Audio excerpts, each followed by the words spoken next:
Are international students the reason to blame for Canada's housing crisis? Well, there's a new study from the University of Waterloo shedding light on this issue.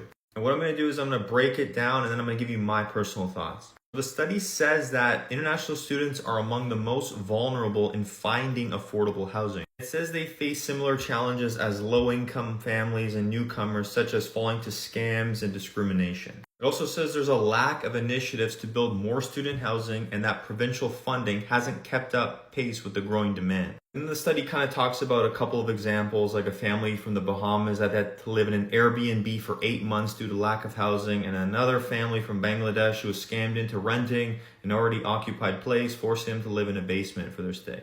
So there's obviously probably a lot of these sad stories happening, but this is my personal opinion on this situation. I think the fact that these small colleges were allowed to bring in students mainly for profit, while at the same time knowing that these students were coming in to work, okay, not to study. A lot of the international students were not coming to study, they were coming to work. And it's very, very obvious that they were here to work. So while I don't think they're the only people to blame, it's part of the bigger issue of the housing crisis.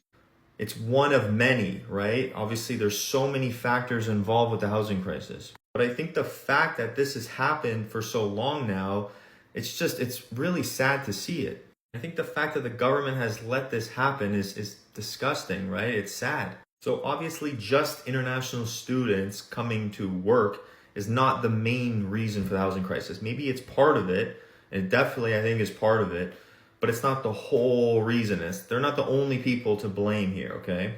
I would love to know what you guys think about the international student situation in Canada and what that has translated into the housing market in Canada. I personally think it's a small part, not the whole thing.